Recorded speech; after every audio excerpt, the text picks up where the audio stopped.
सबसे पहले रोज़े अव्वल से ये कहती आई है कि पीपल्स अलायंस कश्मीर की तारीख का अगर सबसे बड़ा नहीं तो 3 अगर फ़रेब ढूंढे जाएं तो ये पहले 3 फ़रेबों में, पहले 3 धोखों में एक धोखा है। ये साबित उस वक्त हो गया जब उन्होंने कहा कि ये इलेक्शन के लिए अलायंस बना था, हमने इलेक्शन लड़ लिया, अब अलायंस कहीं है ही नहीं।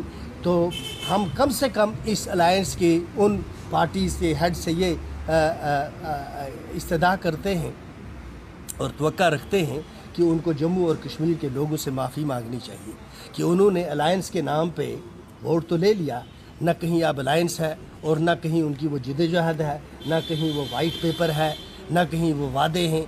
और वादे तो वो फर्दा के वादे साबित हुए कि इलेक्शन पहले ज़माने में तो ये पार्लियामेंट, और इस बार जो इन्होंने ये वादा किया पीपल्स अलायंस का, वो वादा पंचायत इलेक्शन तक ही महदूद रहा और उसके साथ ही इनका अलायंस भी जो है फॉर ऑल प्रैक्टिकल पर्पसेस ये ख़त्म हो गया। और अब ये साबित हो गया कि जो ये हम पर इल्ज़ाम लगाते थे कि ये भाजपा की बी टीम है, अब ये साबित हो गया कि ए टीम कौन है और बी टीम कौन है। मैं आप सबका शुक्रगुज़ार हूँ। अगर आप कुछ सवाल पूछना चाहते हैं तो वो भी आप पूछ सकते हैं, लेकिन पीपल्स अलायंस की हकीकत जो है इसको अवाम के सामने लाने की एक कोशिश मैंने की है। और हम पहले भी कहते रहे हैं, सो अब भी ये कहते हैं कि ये मफादात का अलायंस था, मफादात पूरे हो गए, अब अलायंस की इनको कोई ज़रूरत नहीं है। आगे असम्बली इलेक्शन में आप देखेंगे कि जो 1-2 पार्टियां अब रह भी गई हैं, असम्बली इलेक्शन से पहले ये भी अलग हो जाएगी। बहुत मैंने सिर्फ उन हक़ाइक़ से आगाह किया है आपके थ्रू अवाम को जो मंजर यहाँ पर आ गए हैं। मैंने सिर्फ इतना कहा है कि उनकी ओपनिंग स्टेटमेंट ये थी कि हम जो यकजा हुए हैं, हमारी यूनिटी का मकसद जो है ये बहुत बड़ा है, एक रोड मैप है जिसके तहत हम 370 और 35A को वापस लाएंगे। और साथ में ये कहा था कि 1 महीने के अंदर अंदर वाइट पेपर भी शाया करेंगे। आप लोगों को याद होगा, अब इलेक्शन भी हो गया, एक तो वो वाइट पेपर कहीं नहीं है, ना वो रोड मैप है जिसके तहत उन्होंने वादा किया था कि वो 370 और 35A को वापस लाएंगे।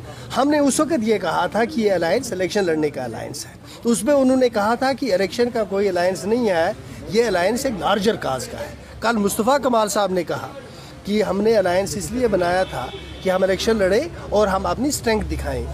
तारागामी साहब ने कहा कि ये कोई 370 की कोई कमिटमेंट नहीं थी।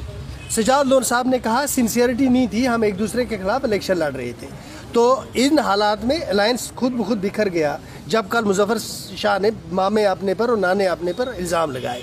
तो हम ये कहते हैं कि जो अलायंस आप बना के एक सेक्रेट मुतबर गाय की तरह लोगों के सामने पेश किया आपने, और कल आप उसी को खुद ही नोच बैठे हैं, तो अब आप पर एक जिम्मेदारी आयद होती है कि आप लोगों से कम माफ़ी तो मांगें।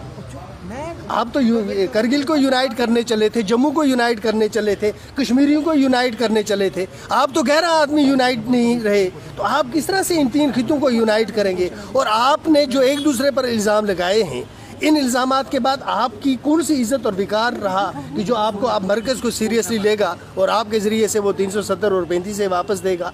तो लिहाजा करके ये कम से कम उनसे तवक्का ये की जाती है कि मुस्तकबिल में इस तरह की झूठ ना बोलें। और ये तवक्का भी रखी जा सकती है कि